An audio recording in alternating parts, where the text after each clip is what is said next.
તો બનાસકાંઠા જિલ્લો હવે બે અલગ અલગ ભાગમાં જોવા મળશે। જે નવો જિલ્લો બનીને આવ્યો છે તે હશે વાવ થરાદ જિલ્લો ને એક હશે બનાસકાંઠા જિલ્લો। હવે આપણે જણાવી દઈએ કે આનાથી શું ફાયદો થવાનો છે, કઈ રીતની આખી પરિસ્થિતિ બદલાવાની છે। તો બનાસકાંઠાના ભાગલા થઈ ગયા છે, બે ભાગલા થયા છે। એક પીળા રંગની અંદર જોઈ રહ્યા છો જેને નામ આપવામાં આવ્યું છે વાવ અને થરાદ જિલ્લો, જ્યારે આ વાદળી રંગની અંદર જોઈ રહ્યા છો તે છે બનાસકાંઠા જિલ્લો। હવે અત્યાર સુધી બનાસકાંઠાનું મુખ્ય મથક જે હતું તે હતું પાલનપુર, પરંતુ જ્યારે બે જિલ્લા અલગ થઈ ગયા છે તો વાવ થરાદ જિલ્લાનું મુખ્ય મથક બન્યું છે થરાદ। જો કે અહીંયા આગળ સરકારી કચેરીઓને આવતા 8-10 મહિનાનો સમય લાગશે। સ્વાભાવિક રીતે એક નવું કન્સ્ટ્રક્શન થશે, નવી શરૂઆત કરવામાં આવશે, પરંતુ હવે એથી ફાયદો શું થવાનો છે તે સમજવું ખૂબ જરૂરી છે। સામાન્ય લોકોને લાગશે કે શું થઈ ગયું, બે જિલ્લા અલગ થઈ ગયા ને એનાથી શું ફરક પડે છે, પરંતુ ફરક ઘણો બધો પડે છે। જે લોકો ત્યાં રહે છે તેઓને તો ખ્યાલ છે જ, પરંતુ જે નથી રહેતા તેઓને પણ જણાવી દઈએ। જેમ કે આ બંને જિલ્લા અલગ થઈ ગયા, હવે જ્યારે નવો જિલ્લો બન્યો છે ત્યારે સુઈ ગામમાંથી કોઈ વ્યક્તિને પોતાના કામ માટે જવું હોય તો ક્યાં જવું પડતું હતું? જ્યારે જૂનો જિલ્લો હતો ત્યાં સુધી બનાસકાંઠા એકલું હતું પાલનપુર, અને જવા માટે તેઓને કેટલો સમય લાગતો હતો? 125 કિલોમીટર પ્રમાણે 2.5 થી 3 કલાકનો। હવે એક પણ સરકારી કામ હોય, પાલનપુર મુખ્ય મથક છે, ત્યાં જવા માટે 3 કલાકનો સમય જાય। હવે એ જ સુઈ ગામના લોકોને જો થરાદ જવું છે તો ત્યાં જવા માટે એ લોકોને 53 કિલોમીટર એટલે અંદાજિત 1 થી 1.25 કલાક જે સમય હતો તે અડધાથી પણ ઓછો થઈ ગયો છે જ્યારથી આ બે જિલ્લા અલગ થયા, એટલે કે જ્યારથી કચેરીઓની શરૂઆત થશે। હવે સુઈગામની જો વાત કરીએ તો જે પ્રમાણે આપણે જોયું કે 53 કિલોમીટર થરાદ જે મુખ્ય મથક થઈ ગયું છે ત્યાં જતા થશે, અને 125 કિલોમીટર પાલનપુર જતા થતું હતું અથવા તો થઈ રહ્યું છે અત્યારે, જે ભવિષ્યમાં કદાચ નહીં હોય। વાવને આપ જુઓ તો વાવથી 99 કિલોમીટર થાય છે પાલનપુર, એટલે કે અંદાજિત 1.5 થી 2 કલાકનો સમય જતો રહે છે જ્યારે કોઈ કામ માટે જવું હોય।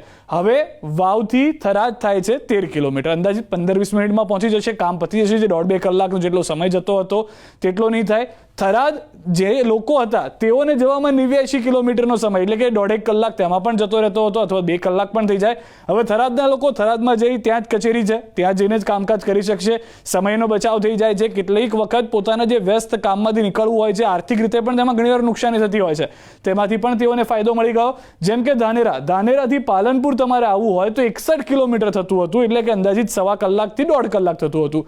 અહીંયા પણ 46 કિલોમીટર થઈ ગયું। ધાનેરાને વાવ થરાદ જિલ્લામાં રાખવામાં આવ્યો છે, એટલે કે થરાદની જે પણ ધાનેરાની જે પણ કામગીરી છે થરાદથી થશે 46 કિલોમીટર, એટલે કે પોણા કલાક કે કલાકની અંદર। અહીંયા પણ 15-20 મિનિટથી લઈને અડધો કલાકનો સમય બચી ગયો છે।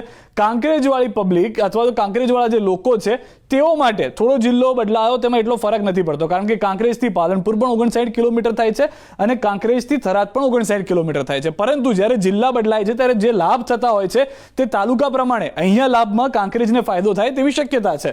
બીજી તરફ ભાભરની વાત કરીએ, હવે ભાભર જતો રહ્યો વાવ થરાદ જિલ્લાની અંદર, તો ત્યાંથી થરાદ જવાનું છે ભાભરવાળાએ કોઈ પણ સરકારી કામ હોય તો થાય છે 55 કિલોમીટર, પરંતુ અત્યારે જે પરિસ્થિતિ છે તે પ્રમાણે ક્યાં જવું પડે છે? પાલનપુર, એટલે કે ભાભરથી 99 કિલોમીટર પાલનપુર જાય, 1.5 કલાક 2 કલાકનો સમય કાઢે, જેથી અડધો સમય થઈ જાય છે ભાભરથી થરાદ પહોંચવા માટે।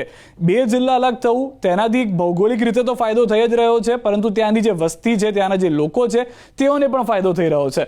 હવે અત્યારના આપ જુઓ કે જે લાખણીવાળા લોકો છે તેઓને 69 કિલોમીટર જવું પડી રહ્યું છે પાલનપુર જવા માટે, એટલે અંદાજિત ફરી એક વખત 1.25 કલાક 1.5 કલાક પકડીને ચાલો, અને તેનાથી અડધાથી પણ ઓછો સમય થાય છે લાખણીથી થરાદ પહોંચતા। અને થરાદમાં પણ જ્યારે કચેરી ખુલ્યો જશે, કામકાજ શરૂ થઈ જશે તો અડધી કલાકની અંદર કદાચ પહોંચી જશે અને કામકાજ પૂર્ણ થઈ જશે। તો જ્યારે નવો જિલ્લો બન્યો છે તો આ એક ફાયદો જે છે તે સૌથી મોટો જોવા મળી રહ્યો છે। દિયોદરવાળાને જુઓ, દિયોદરને તો કિલોમીટર પણ અડધા અને સમય પણ અડધો, કારણ કે દિયોદરથી ડીસાથી તમે જ્યારે પાલનપુર પહોંચો થોડો ટ્રાફિક પણ એટલો હોય છે, ગમે તેટલા વિસ્તારમાંથી આપ જાઓ 80 કિલોમીટરને તમે 120 કિલોમીટર સમજીને જ ચાલો, કેમ કે 2 કલાક જેટલો સમય થઈ જતો હોય છે। જ્યારે દિયોદરથી તમે થરાદ જાઓ છો એટલે ખૂબ જ નજીકમાં ડિસ્ટન્સ આવી જાય છે, અને એટલો કોઈ સિટીનો ટ્રાફિક પણ તેટલો નડતો નથી, અને 40 કિલોમીટરનું જ ડિસ્ટન્સ છે, એટલે કે કિલોમીટરનો તફાવત છે, ત્યાં કલાકની અંદર કામ પતી જાય છે। એટલે કે તમે જે સમય લેતા હતા તેનાથી પણ ઓછા સમય અથવા તો અડધા સમયની અંદર કામગીરી પૂર્ણ થઈ જશે।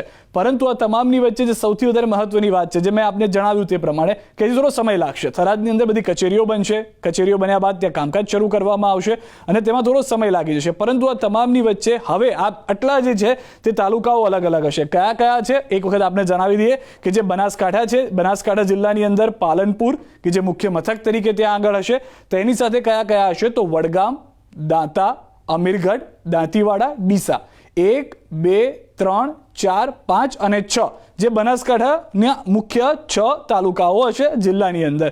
તેની સાથે સાથે 6 માંથી જે પહેલા 14 હતા તો કટકા થઈને બીજા 8 જે થયા છે કે જે વાવ અને થરાદ જિલ્લામાં હશે તે 8માં હશે થરાદ મુખ્ય સેન્ટર થરાદ કે જે વડુ મથક ત્યાંનું હશે. જે પણ કામ છે હવે થરાદની અંદર થશે.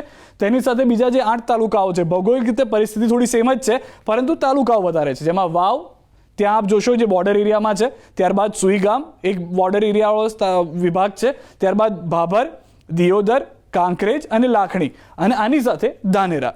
આમ જોવા જાઓ તો લાખણીને એકને બાદ કરતા અથવા તો માફ કરશો કે કાંકરેજને બાદ કરતા એટલા બધા વિસ્તારો બાકીના જેટલા પણ વિસ્તારો આપ જોઈ રહ્યા છો તેઓ માટે કન્વિનિયન્સ ખૂબ જ સારું થઈ જાય છે કારણ કે ત્યાંથી પાલનપુરનું ડિસ્ટન્સ આમ તો ઓલમોસ્ટ સેમ છે. કાંકરેજથી તે થરાદ જાય કે કાંકરેજથી તે પાલનપુર આવે ત્યાંનું જે આપણે ડિસ્ટન્સ જોયું તે પ્રમાણે ખૂબ જ જોવા મળી રહ્યું કે સમયાંતર તરીકે તેટલું વધારે નથી જોવા મળતું પરંતુ પરિસ્થિતિ એ છે કે લાભ થતો જોવા મળશે કારણ કે જ્યારે તાલુકા ઓછા થાય છે જિલ્લા પ્રમાણેનું બજેટ આવતું હોય છે અને બજેટની અંદર જ્યારે ફરક પડતો હોય છે ડિસ્ટન્સમાં જે રીતે ફરક પડતો બાકીના તાલુકાઓ માટે જોવા મળી રહ્યો છે તો બનાસકાંઠા એક અલગ જિલ્લો હવેથી જોવા મળશે એટલે કે બનાસકાંઠા એક અલગ રીતે ડેવલપ થતું જોવા મળશે. વાવ થરાદ કે જે બોર્ડર એરિયાનો વિસ્તાર છે તે એક અલગ રીતે તૈયાર થતું જોવા મળશે અને વિકાસના કાર્યોમાં વધુ તેજી આવશે તેવું પણ માનવામાં આવી રહ્યું છે.